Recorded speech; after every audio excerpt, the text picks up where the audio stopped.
Aš esu Kamilė, psichologijos magistro studentė ir šitame video išduosiu savo mokymosi rezultatus. Aš po kiekvieno semestro padarau video apie tai, kur pasidalinu labai atvirai savo rezultatais, savo pažymiais. Tai aš studijuoju sveikatos psichologiją, magistrą, primenu. Tai papasakosiu apie savo rezultatus antrų magistro metų pirmame pusmetyje. Užmesiu akį į kompą. Tai tą pusmetį buvo 5 dalykai ir net 3 iš jų buvo vertinami įskaita arba neįskaita, o kiti 2 pažymiais. Tai iš visų dalykų vertintų įskaitą aš gavau įskaitą. Reiktų kažką jau tokio labai padaryti, kad negauti įskaitos. Tai buvo grupių teorija ir praktika, tada įskaita už profesinę praktiką, kurią aš atlieku poliklinikoje, ir įskaita už magistrinio darbo projektą. Tai šitam pusmečiui, kad gauti įskaitą, man reikėjo atlikti pilnai magistro tyrimą. Tada turim konsultavimą sveikatos priežiūros įstaigose, kuris buvo vertinamas pažymiu. Tai buvo ir keli tokie tarpiniai atsiskaitimai ir egzaminas. Egzaminą dėstytojas tikrai šiek tiek apsunkino ir netgi kažkiek visiems bendrai pakėlė galutinį vertinimą egzamino, kiek žinau. Tai mano galutinis vertinimas gavosi 9, kas yra super gerai. O kitas dalykas vertintas pažymiu buvo VAIS 3 VASI. Čia buvo intelekto vertinimo dalykas. Tai mano vidurkis gavosi 9,5 ir rotacijos eilėj mes visi kursą lyginomės pagal 2 pažymių vidurkį ir aš iš 22 mūsų kursą esančių žmonių užėmiau 2 vietą.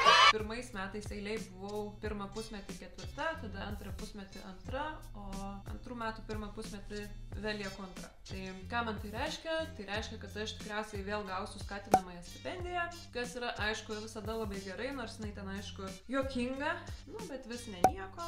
Bet pagrindinis mano motyvas gauti geresnius pažymius yra ne šita stipendija, bet studijų kompensacija, nes tie studentai, kurie studijuoja mokamai vietoj, tai yra susimokėję už savo studijas, ką man irgi reikėjo padaryti, tai jie turi galimybę atgauti tos sumokėtus pinigus, jeigu mokosi labai gerai. Ir aš už pirmus metus jau atgavau tos pinigus, tai planas veikia ir geros naujienos dar tos, kad šitą pusmetį pasirodo mane perkels iš mokamos vietos į nemokamą vietą ir už tai aš irgi jau žinau, kad atgausiu sumokėtus pinigus už šitą pusmetį. Tai kaip čia taip nutiko, kažkas iš mūsų kurso turėjo prarasti savo nemokamą vietą, kad aš ją galėčiau gauti. Tai jo, aš tikrai netėmiau už kažkieno nemokamos vietos. Studentas Vilniaus universitete gali prarasti savo vietą, jeigu prisidaro skolų, arba jeigu vidurkis nesiekia 5 berods, tai jeigu taip nutinka, jisai turi galimybę tęsti studijas tik tais mokamą vietoj ir tada ta nemokama vieta yra pasiūloma to paties kurso studentui, kuris mokosi mokamoj vietoj ir yra pasiekęs geriausių mokymosi rezultatų. Tai va, šiuo atveju man tikrai labai pasisekė